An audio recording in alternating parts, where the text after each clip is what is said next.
Hello and welcome back to Classic Times. Today I'll be going through stage 38 of the Cambridge Latin course, and I'll be covering the topics of the future indirect statement and the perfect subjunctive. Okay, let's begin. Future indirect statements. So a future indirect statement is formed with a main verb plus an accusative plus an infinitive, but more specifically a future active infinitive, which is made up of a future participle plus the word essay, and it's translated to mean to be about to.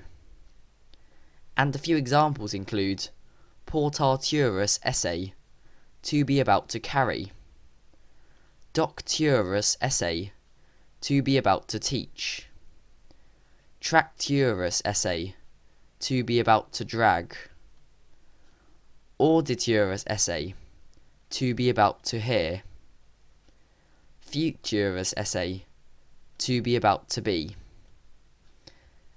And as a final note, the future active infinitive contains a future participle, which, as an adjective, changes its endings in the normal way to agree with its noun in terms of number, case, and gender.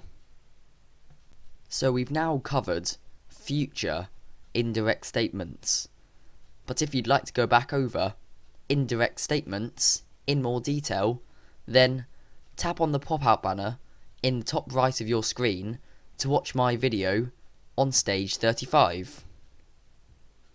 Okay, let's move on and have a look at the perfect subjunctive. So a perfect subjunctive is formed with a perfect stem plus the perfect subjunctive endings, which we'll discuss in just a second. And it's translated to mean has or have. So on this slide, you'll see a table with the standard perfect indicative forms. For example, portavi, which means I carried. And in the table on the right, you'll see the perfect subjunctive endings, which have the same perfect stem, but this time coupled with the perfect subjunctive endings, which are erim, eris, erit, erimus, eristis, erint. And for example, portaverim means I have carried. And as a quick note, the perfect subjunctive and future perfect indicative forms are the same in all but the first person singular form, so only context will help you to differentiate. But as a general hint, a perfect subjunctive will be in a construction and a future perfect will be in a conditional clause with the Latin word si, meaning if. And finally, indirect questions are the most common place to find perfect subjunctives. And if you want to go back over indirect questions, then tap on the pop-out banner in the top right of your screen to watch my video on stage 25. So now that we've covered the grammar, let's move on and have a look at some more vocabulary. Certus means certain. Procerto habere, to know for certain. Clam, secretly or in private. Copiae, forces. Dextra, right hand. Eripere, to rescue. Familiar, household. Gratus, acceptable. Ignorare, to not know of. Iungere, to join. Lex, law. Limen is a doorway. Nubere, to marry. Oriri, to rise. Policere, to promise. Prohibere, to prevent. Query, to complain. Rigere, to rule. Verere, to be afraid or fear. Vero, indeed. Virgo is a virgin. So now, let's have a look at a few examples of future active indirect statements. Praiko dicit multos athletas kertaturos esse. The Herald says that many athletes are going to compete. Milites credent novas copias mox adventuras esse. The soldiers believe that forces are going to arrive soon. Puer dicit patrem cras reventurum esse. The boy says that his father will return tomorrow. And you'll notice that each one of those sentences contains a main verb, highlighted in yellow text, an accusative, highlighted in red font, and a future active infinitive, which is in green. And all of the sentences are in the future, so they include the words are going to or will. So lastly, before I get you to have a go yourself, let's have a look at a couple of examples of perfect subjunctives. Cras cognoscemus quantam pecuniam parentes nobis reliquerint. Tomorrow we will find out how much money our parents have left us. Centurio scire volt num senex equum conspexerit. The centurion wants to know whether the old man has caught sight of the horse.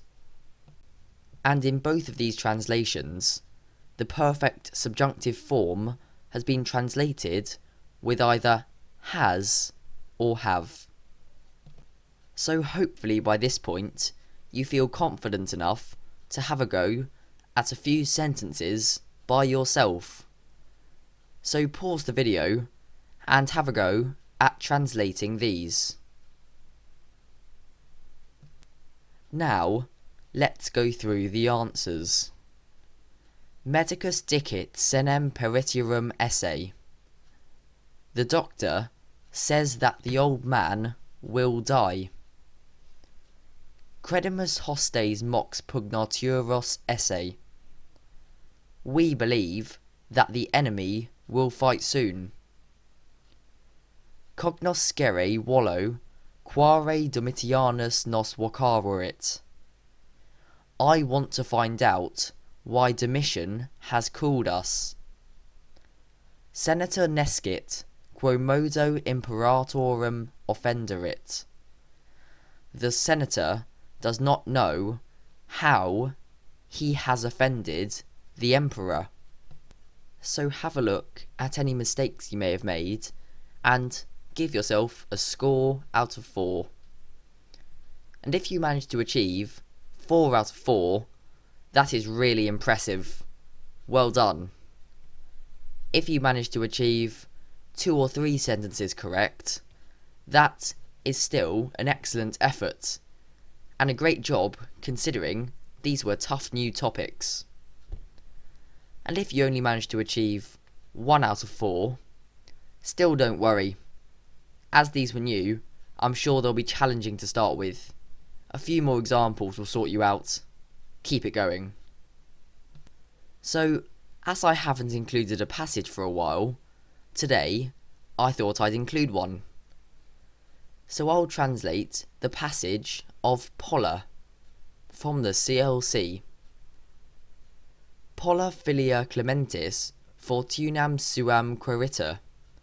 Mater Flavia eam consolari conatur. Polla, the daughter of Clemens, is complaining about her fortune. Her mother Flavia is trying to console her. Polla. Quam crudelis est pater meus, qui me sparso nubere iusit. Quid faciam mater? Num putas me isti seni umquam nepturam esse? Scis me alium quendam amare. Polla.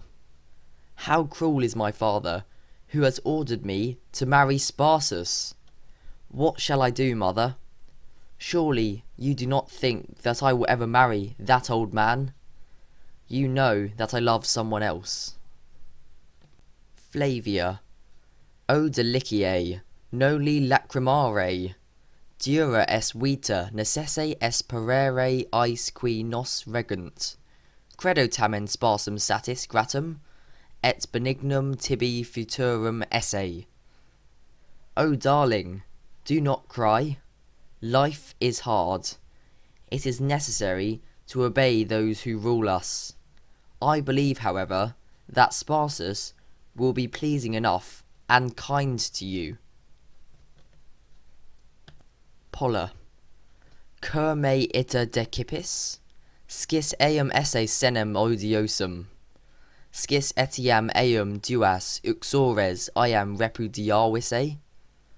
At tu, mater, sententia imperatoris nimis moveris, nihil de me curas, nihil de Helvidio quem amo. Polla. Why are you deceiving me this way? You know that he's an old man, of very little charm. You also know that he has already divorced 2 wives. Yet you, mother, are moved by the opinion of the emperor too much. You care nothing about me, nothing about Helvidius, whom I love. Flavia, num tutam audax, essut isti amori indulgeas. Iste enim Helvidius genti nostrae est odio. Num oblita es aevum aius cum, Vespianum imperatorem graviter offendisset. In exilio ocissum esse? Mihi crede, mea Polla. Melius est credere quam frustra resistere. Surely you are not so bold as to indulge that love of yours? For that Helvidius of yours is odious to our family.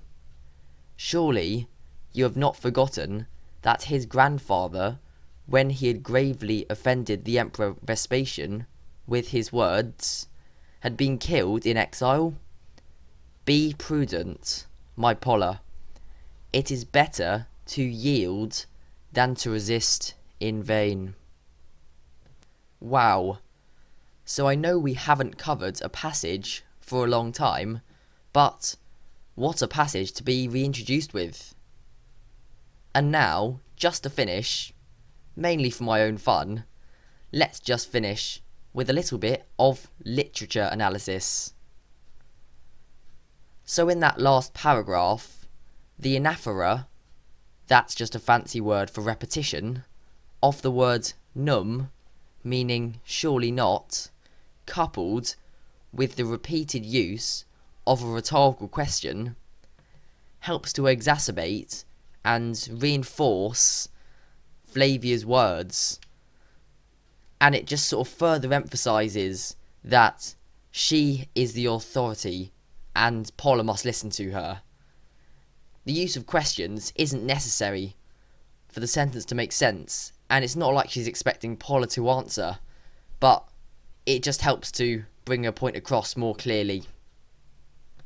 Anyway, I'm sure you can tell I quite enjoyed that analysis. But anyway, let's get back on track and wrap up the video with a quick summary of stage 38. So future indirect statements are formed with a main verb, an accusative, and a future active infinitive, which is made up of a future participle, for example, portaturus, plus esse, and it means to be about to, and perfect subjunctives. These are formed with a perfect stem plus the perfect subjunctive endings, which are quickly erim, eris, erit, erimus, eristis, erint, and they're translated to mean has or have. So thanks a lot for watching, and join me in my next video where I'll be covering stage 39, the penultimate stage of the Cambridge Latin course.